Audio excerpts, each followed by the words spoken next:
Hello everybody, thank you for tuning in to another StarCraft 2 broadcast. I am Ahnaris, bringing you the best in IDrA worker split mishaps, which we just had right there. This is from the Intel Extreme Masters Tournament Best of Series between EG.IdrA, spawning as the blue Zerg up in the 12 o'clock position, against Tyloojim, the yellow Zerg, down in the 6 o'clock position. Now, this is a player that I have actually not had the opportunity to cast before, so I am just thrilled to see what he brings to the table. Are we going to see somebody take down the mighty IDrA, or are we going to see IDrA come away with another victory against a Protoss player? Now, that's actually something kind of an interesting topic. Let's talk about that for just a quick second here. Protoss versus Zerg. Namely, the Infestor change with the Neural Parasite. Got a lot of people pissed off about that, and kind of understandably so.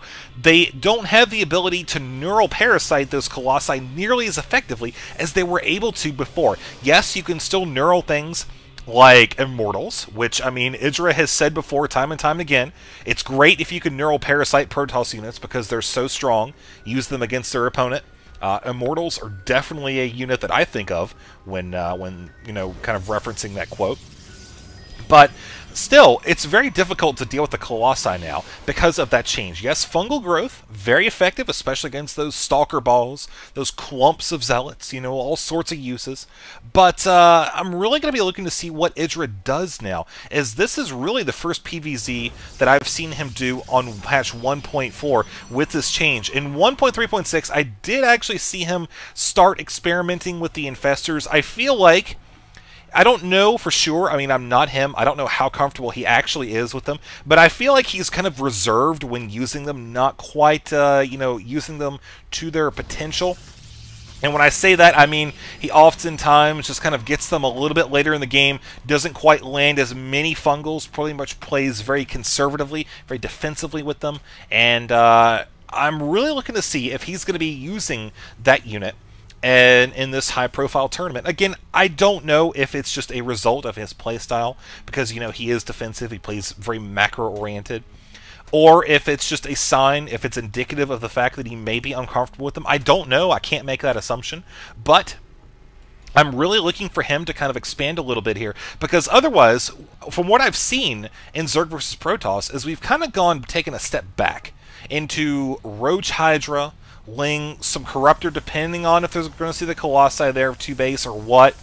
Really, again, it's still kind of up to the Protoss to dictate when, at what point the Colossi do come out in the match, or if he's going to be going for Psystorm, Archon, something like that. But anyways, let's not get too far down the road here. Let's talk about more what we're seeing right now, which is Tyloojim opening up double gas. I think we're going to see a 1-gate expand here. I mean, we do have him pretty much setting up with all the appropriations here. Good to go. We're going to get the Sentry. Again, the Sentry, great defensive unit, light on the minerals, heavy on the support, and of course IDrA is known for his macro style of play, which I think would lend itself very well to my camera heading way up north. Whoops. But anyways, yes, we do have IDrA continue on getting that gas, watching to see what he does here with it, actually. Okay, he's going to be bringing that over and getting the metabolic boost upgrade.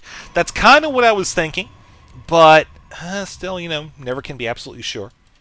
IDra's been known to bring a few surprises out of his hat. Come to think of it, I don't think I've ever actually seen him wear a hat either.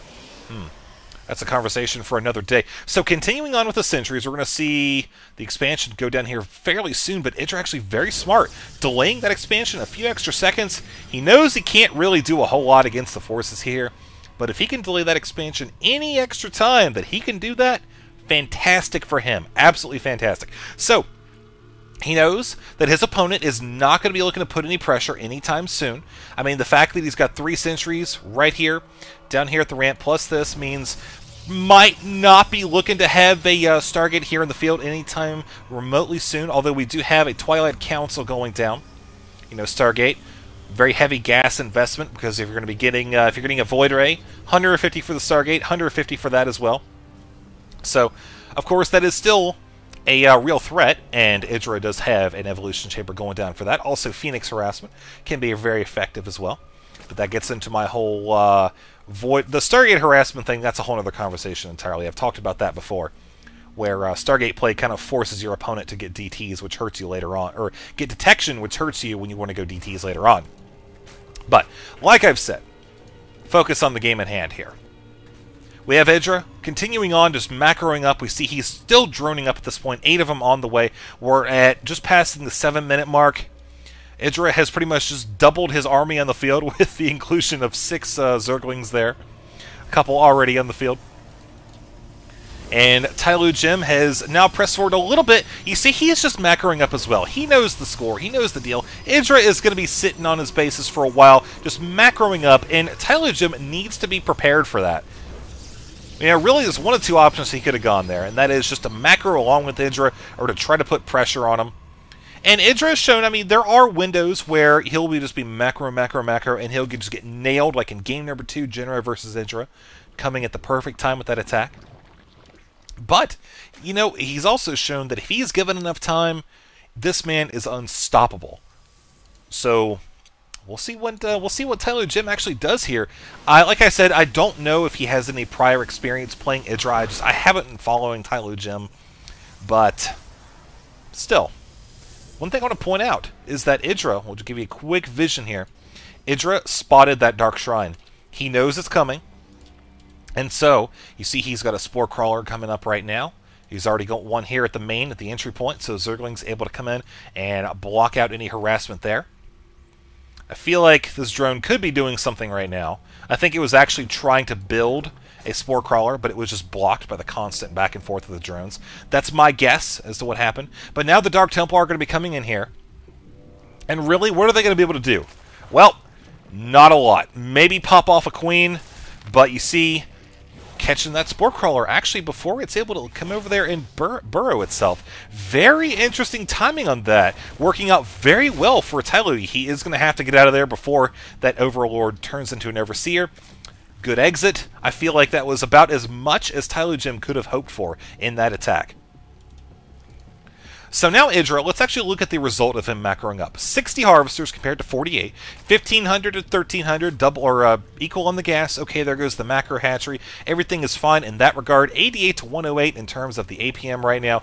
Again, not a lot of fighting going on. You wouldn't expect to see APM through the roof at this stage of the game because, well, frankly, when you're building drones and hatcheries, there's only really so much you need to do. So Blink on the way, very good choice, I think, looking around here, especially considering this is going to get back to what I was talking about earlier with IDrA not always using the infestors a whole lot. I feel like Blink can be very effective in dealing with Roach Hydra, and I'm really going to be looking to see when his attack goes. You see, Blink is about 50% complete, and right now you compare the army size. Okay, so they're pretty close in terms of actual mineral investment. Gas, different story. We see we got a whole bunch of Zerglings around the map. Just look at that, actually, units tab real quick here. 13 Zerglings, 12 Roaches, that's about it. If you throw those 2 armies against each other right now, I mean, it's pretty obvious who would come out on top. So IDrA is just now starting to transition into that macro mode where he gets, it's macro part 2, basically. First, he goes all drones, and then he goes just non-stop units. That's generally how it goes with him. So I think we're going to see now him be in a better position to deal with this attack than if it came a minute or 2 ago. I'm really going to be curious to see where this engagement takes place. Obviously right here. Pretty wide open, but still can get a decent concave on units coming in right there. We do have the Protoss moving out. This time he does have an Archon, which I think is a great addition. I mean, hey, all of the units that Zerg has are biological, and I mean, bing! 39 against biological units. That's actually the noise when it makes when you mouse over. Bing! See, I just showed it to you, so you saw it on the internet. It must be true, right? Tyloojim coming up here now. 1 weapons upgrade. You see, weapons 2 is on the way. Going to be pushing in ahead of when that's going to be completed. He has got plenty of energy on the sentries. Kind of interesting force fields, though. He's trying to sandwich these units off. He doesn't have any real splash damage, though. He's kind of sandwiching them in his little bite-sized portions to deal with. IDrA is very smart, though. He's bringing most of them back, letting a few of them, you know, okay, casualties of war is to be expected. But he's not wholly committing to an engagement here, which is very smart. IDrA knows that he's just a couple force fields away from having his army cut in half and easily broken down and dealt with. But I'll tell you one thing we're not seeing a lot of here is Blink Micro. There we go, some Blink Micro finally. I feel like a lot of the Stalkers that have actually died so far are just a result of the small skirmishes. Maybe the Protoss didn't feel like quite like dealing with it. Maybe he just wanted to save it for the big engagement, which we have right here. And IDrA buying himself just a few seconds. Like, that's what I was saying earlier, man. All he needed to do was just get into this army mode where he is going to be producing non-stop units. And that's pretty much just going to be it. 79 to 175 as a result of that attack. The Protoss coming in there, just not able to really sandwich those forces off like he needed to. The force fields, I feel like, could have been better in that engagement. Plus coming in with basically just Stalker against Roach Hydra with a fairly high Hydra count now. Going to be very interesting to see how this plays out. Ooh, what is this, good sir? We do have an attempt to dial out expansion coming over, some light resistance over there. But IDra's going to be moving ahead with a possible two-pronged attack. Now we have the Roaches and a few Hydras down here at the front. While I believe IDra's going to be dropping in the main. What's vulnerable? Well, you've got these 3 gateways up here, which almost an Artosis pylon, not quite. But you see, here comes the drop while IDrA presses forward in the front as well. Nothing to really deal with this. I mean, again, Stalkers are fine and dandy, but when you've got these giant clumps of units, you need some sort of splash damage. Colossi, High Templar with Psystorm, neither of which are present on the field and would especially be helpful against those Hydras. But nope, we're just going to see this go down. Not even any Immortals here today. Just Sentry Stalker, DT, a little bit of Archon support. You see Protoss, obviously very mineral heavy right now as he is trying to do everything he can. But again, 56 to 190, you see IDrA is just powerhouse, man. Let me just tell you, he has got, I mean, hey, he's taking the gold right now. So what's that tell you? There's the GG from Tyloojim as IDrA just mops up the shop here in Metalopolis today. Let's go into game number 2 and see if we're going to have a 2-0 shutout. Or is it going to be like IDrA versus Genro, where we have a fantabulous comeback on Terminus?